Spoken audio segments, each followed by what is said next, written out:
exercise 1.2.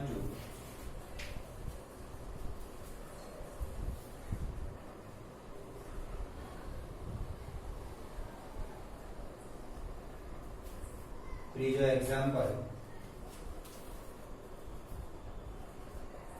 સાબિત કરો કે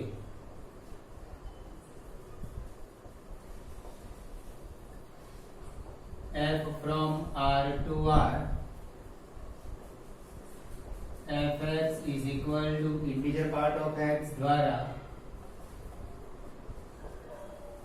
વ્યાખ્યાયિત મહત્તમ પૂર્ણાંક વિધેય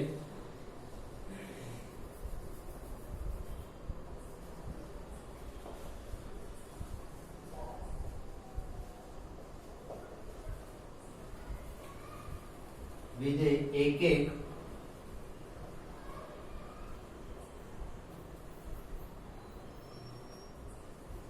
પણ નથી અને વ્યાપ્ત પણ નથી. અહીં integer part of x A x થી નાના અથવા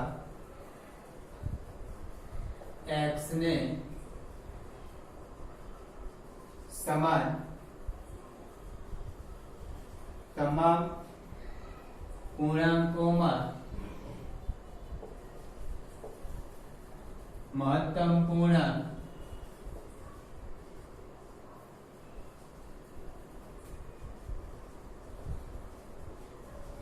દર્શાવે છે. બીજા શબ્દોમાં કહે x થી અધિક નહીં તેવો પૂર્ણાંકોમાં સૌથી મોટો પૂર્ણાંક. મહત્તમ પૂર્ણાંક f from R to R fx is equal to integer part of x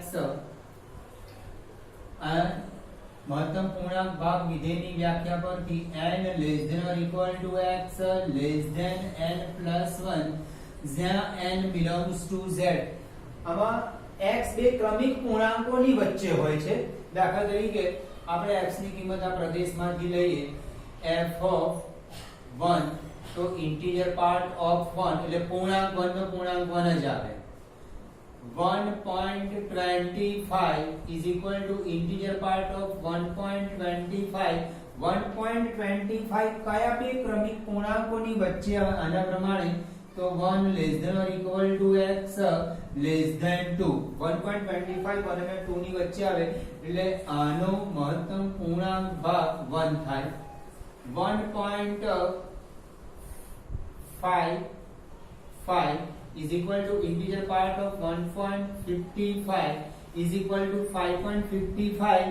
એ 5 અને 6 ની વચ્ચે આવે. 5 less than or equal to x less than 6. આના કરતા એક વધારે અથવા આના કરતા એક ઓછો is equal to 5. આમ હોય દાખલા તરીકે f of 1.35 is equal to integer part of 1.35. એ પણ 1 અને 2 ની વચ્ચે આવે ઇક્વલ ભાગ એ આપણો આન્સર થઈ જાય છે. દાખલા તરીકે f of -2.37 એ બે ક્રમિક પૂર્ણાંકો -2 અને -3 ની વચ્ચે અને -3 less than or equal to x -2 એટલે આનો integer part -2.37 is equal to -3 થાય. f of -2.99 is equal to integer part of -2.99 એ પણ -3 અને -2 વચ્ચે આવે is equal to -3. અહીંયા 1 is not equal to 1.25. f of 1 is equal to f of 1.25. 1 અને 1.25 આગળ પ્રતિબિંબ આપણને સમાન મળે છે. therefore f એક નથી. હવે વિસ્તાર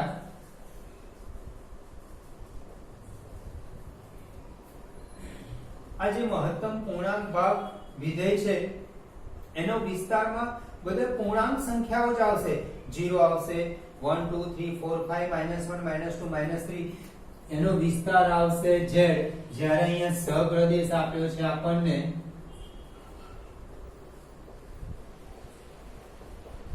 r વિસ્તાર અને સપ્રદેશ સમાન નથી therefore f વ્યાપ્ત વિધેય નથી આ વ્યાખ્યા યાદ રાખી લેવાની મહત્તમ પૂર્ણાંક ભાગ વિધેય માટે n ≤ x n + 1 એટલે અહીંયા કોઈ પણ સંખ્યા લેશો તમે પૂર્ણાંક લેશો તો એ પૂર્ણાંક જ સીધો આન્સર બની જવાનો છે 1.25 તો કયા પૂર્ણાંકોની વચ્ચે આવે છે તો 1 અને 2 ની વચ્ચે ઇક્વલ વાળો પાર્ટ આન્સર થઈ જાય છે 5.55 કયા બે ક્રમિક પૂર્ણાંકોની વચ્ચે આવે છે તો 5 અને 6 ની વચ્ચે ≤ છે એટલે આન્સર 5 થઈ જશે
ચોથો એક્ઝામ્પલ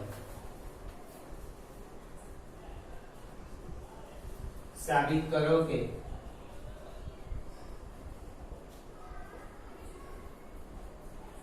માનાંક વિધેય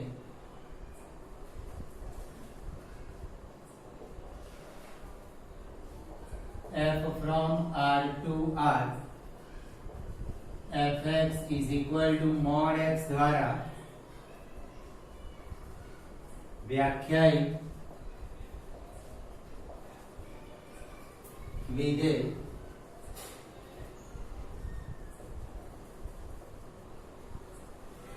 એક નથી અને વ્યાપ્ત પણ નથી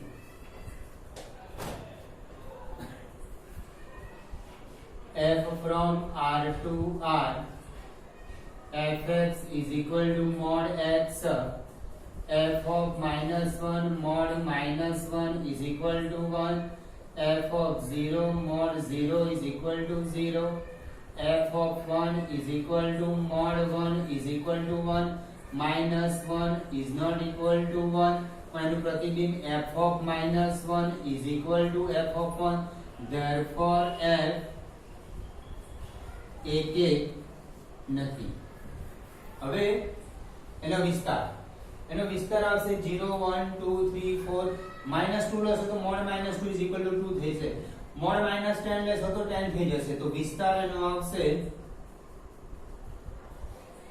0 1 2 is not equal to સપ્રદેશ therefore f વ્યાપ્ત નથી एक्चुअली વિસ્તાર એનો 0 1 2 3 ના આવે પણ દાખલા તરીકે f of હોય આવો આવશે વિસ્તાર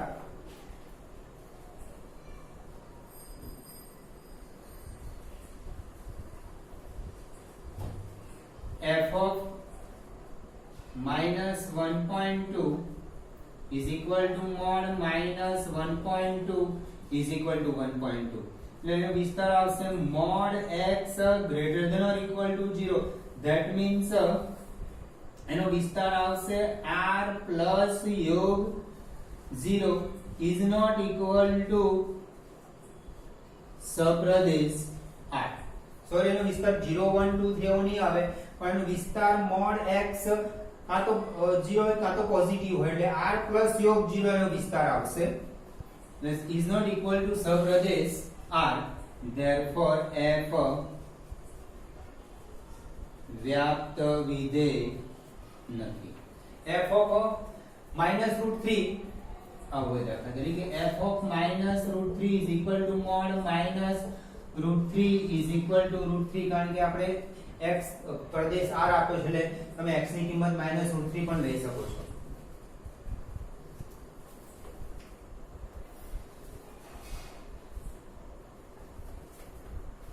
પાંચમો એક્ઝામ્પલ, સાબિત કરો કે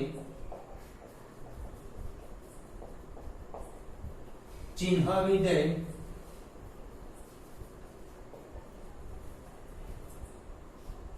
f from r to r fx is equal to 1 x greater than 0 0 x is equal to 0 minus 1 x less than 0 द्वारा व्याख्यायित विधेय एक નથી અને વ્યાપ્ત પણ નથી. ઓકે, x ની કિંમત આપણે r માંથી લેવાની. સપોઝ હું -√5 લઉં છું, -√5 x less than 0 એટલે x નેગેટિવ લીધા, x નેગેટિવ લઈએ તો એનો આન્સર -1 આવે. f of -3 લઉં છું, x નેગેટિવ લીધા તો એનો આન્સર -1 આવ્યો. f0 x is equal to 0 0 f of 2 લઉં છું એટલે x ની કિંમત હું પોઝિટિવ લઉં છું, x પોઝિટિવ તે વિધેયનો આન્સર 1 આવે છે, પ્રતિબિંબ 1 મળે છે. f of 7 લઉં છું, f of 7 x is equal to 7 positive છે તો પ્રતિબિંબ 1 મળે છે આપણને. તો 2 is not equal to 7 પરંતુ f of 1 is equal to f of 7. therefore f એક નથી. જો અલગ અલગ આવતું હોય f of 1 is not equal to f of 7 તો એક થાય, પણ પ્રદેશના અલગ અલગ ઘટકો માટે પ્રતિબિંબ સમાન મળે છે માટે એક નથી. હવે વ્યાપ્ત માટે વિસ્તાર બરાબર -1 0 1 થશે. તમે પોઝિટિવ કિંમત મૂકશો વિધેયમાં તો પ્રતિબિંબ 1 મળશે, 0 વખતે 0. નેગેટિવ કિંમત મૂકશો x ની પ્રદેશમાંથી, નેગેટિવ કિંમત x ની લેશો તો એનો આન્સર -1 એટલે આન્સર આપણો -1 0 1 આવશે. is not equal to સપ્રદેશ R, therefore f વ્યાપ્ત વિધેય નથી.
છઠ્ઠો example, a is equal to 1 2 3, b is equal to 4 5 6 7 છે.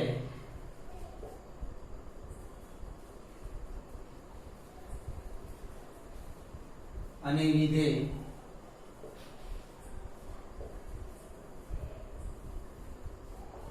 f from a to b, f is equal to 1 4 2 5 3 6 દ્વારા વ્યાખ્યાયિત છે.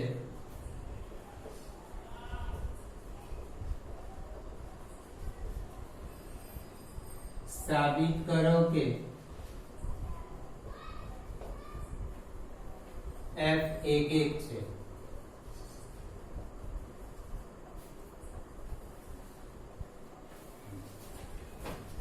આપણે વિધેય f from a to b પર વ્યાખ્યાયિત છે એટલે પ્રદેશની અલગ અલગ કિંમત 1, f of 1 વખતે આન્સર 4 આવે છે, f of 2 વખતે પ્રતિબિંબ આપણને 5 મળે છે અને f of 3 વખતે પ્રતિબિંબ 6 મળે છે.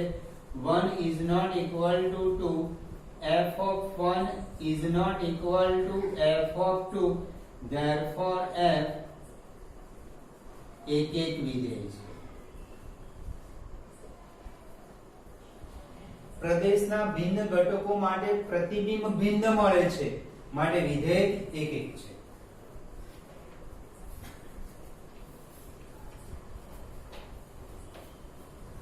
સાતમું એક્ઝામ્પલ.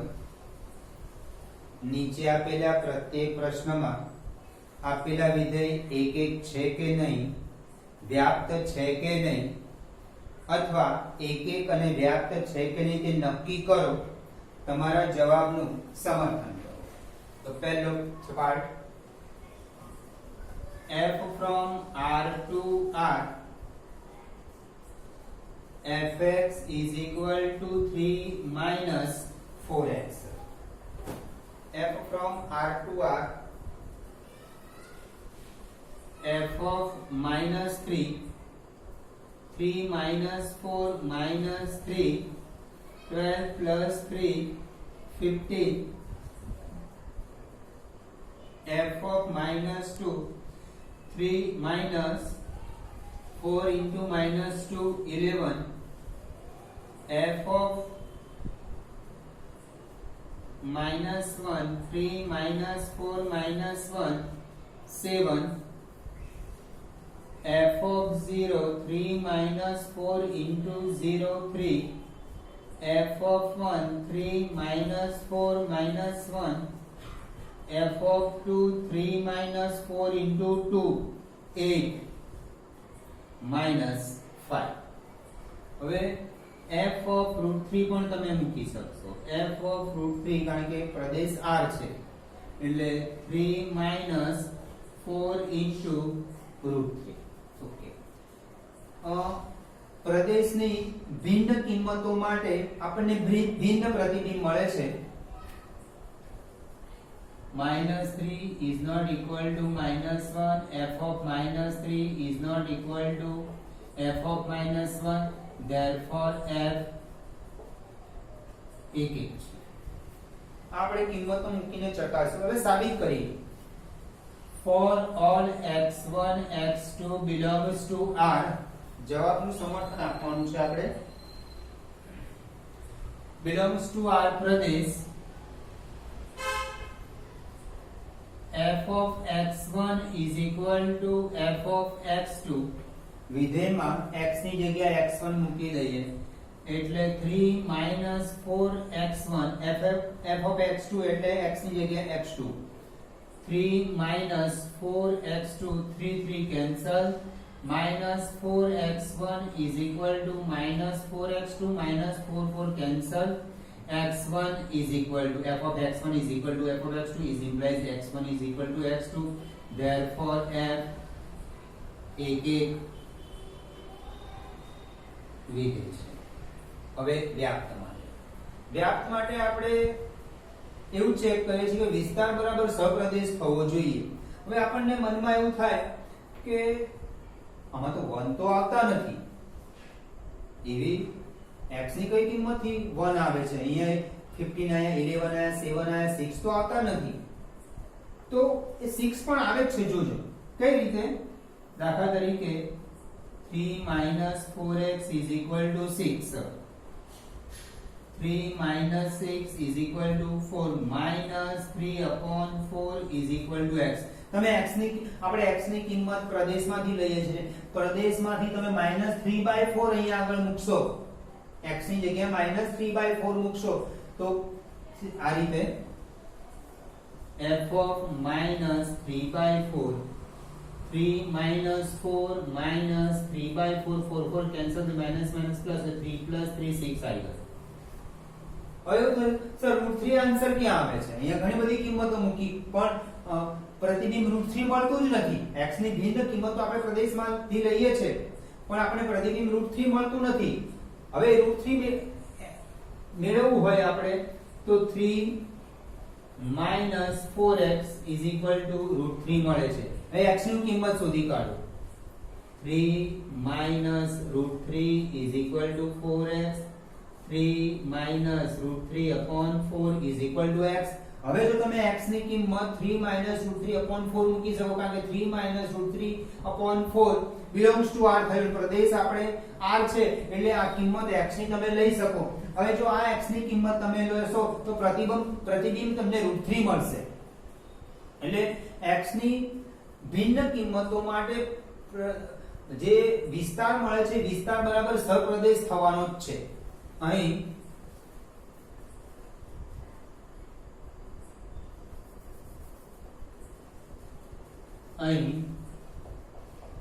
વિસ્તાર is equal to સપ્રદેશ થાય છે માટે f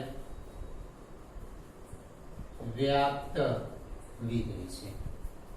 હવે આપણે વ્યાપ્તની વ્યાખ્યા પ્રમાણે સાબિત કરીએ. ધારો કે y belongs to r, સપ્રદેશ fx એટલે y કે y is equal to 3 minus 4x, x ની કિંમત શોધી કાઢીએ. 4x is equal to 3 minus y, x is equal to 3 minus y upon 4. આપણે y ની કિંમત સપ્રદેશમાંથી લઈએ છે, સપ્રદેશ r છે એટલે દાખલા તરીકે y ની જગ્યાએ √5 લઈએ, દાખલા તરીકે y ની જગ્યાએ √5 લઈએ તો x બને આપણો 3 minus √5 upon 4 એટલે x 3 minus √5 upon 4 એ x ની જે મૂલ્ય મળ્યું એ એના પ્રદેશની અંદર આવવું જોઈએ. પ્રદેશ શું છે? r છે. r ની અંદર આ મૂલ્ય આવશે. પણ જો પ્રદેશ r ની જગ્યાએ n હોય તો આ મૂલ્ય n ની અંદર ના આવે એટલે વિધેય વ્યાપ્ત થશે નહીં. ફરીથી આમ આપણે કિંમતો મૂકીને ચેક કર્યું. કિંમતો મૂકીને ચેક કરવાથી આપણને એવું થયું કે 2 તો આન્સર આવતો નથી. હવે દાખલા તરીકે આનો આન્સર 2 આવે છે, 3 minus 4x is equal to 2. એના પરથી તમે x ની કિંમત શોધી શકાય. એ x ની કિંમત અહીંયા મૂકશો તો તમે સાદુરૂપ આપવાથી 2 મળશે. દાખલા તરીકે તમને એવું થશે 6 આન્સર આવતો નથી. મેં શું કર્યું? 3 minus 4x is equal to 6 લીધા અને x ની કિંમત શોધી કાઢી. આ x છે -3/4, એ x -3/4 પ્રદેશમાં તો આવે જ છે. હવે x ની જગ્યાએ -3/4 મૂક્યા તો મને આન્સર મળ્યો 6. હવે તમને એવું થશે કે x ની કઈ કિંમત મળે? √3 મળે. આપણે ઘણી બધી કિંમતો મૂક્યા કરી પણ √3 આન્સર ના આવે કારણ કે r માં તો √3 હોય જ. તો વ્યાપ્ત ચેક કરવા માટે ક્યારે √3 આવે? તો મેં શું કર્યું? 3 minus 4x is equal to √3 લીધા અને x is equal to 3 minus √3 upon 4. આ કિંમત r માં હોવી જોઈએ પણ r આપણો પ્રદેશ છે, n હોત તો ના થાય. પણ આપણે વિધેયનો પ્રદેશ r છે એટલે આ કિંમત r માં છે અને એ કિંમત તમે અહીંયા x ની મૂકશો એટલે તમને પ્રતિબિંબ √3 મળશે.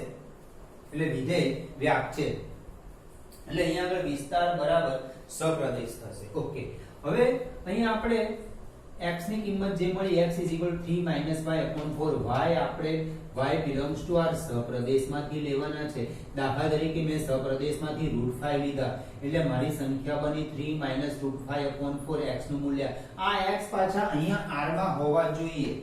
આ x તમે આ કિંમતો મૂકીને ચેક ના કરો સીધું આ સીધી આ મેથડમાં જાઓ તો આટલા સ્ટેપે તમારે ચેક કરી લેવાનું કે y ની બિલોંગ્સ ટુ r છે એટલે y ની કોઈ કિંમત મૂકી દો અને એ કિંમત 3 √5/4 એના પ્રદેશની અંદર આવી જાય એટલે x માટેનો પ્રદેશ છે r આ 3 √5/4 r માં આવશે એટલે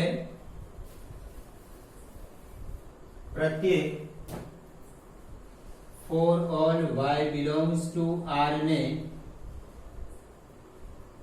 સંગત એક x મળી ગયો ઓકે ઓકે એક સ્ટેપ હજુ બાકી f of x x એટલે શું 3 - y/4 વિધેયમાં આપણું વિધેય છે આ રહ્યું fx = 3 - 4x x ની જગ્યાએ 3 - y/4 મૂકી દો આ x ની જગ્યાએ 3 - 4 x ની કિંમત મૂકી દો 3 - y/4 3 - y/4 4 4 cancel 3 - 3 plus y 3 3 cancel એટલે fx = y આવી ગયું એટલે પ્રત્યેક y belongs to r માટે x ની કિંમત મળે છે અને fx = y સાબિત કરવાનું for all y belongs to r ને સંગત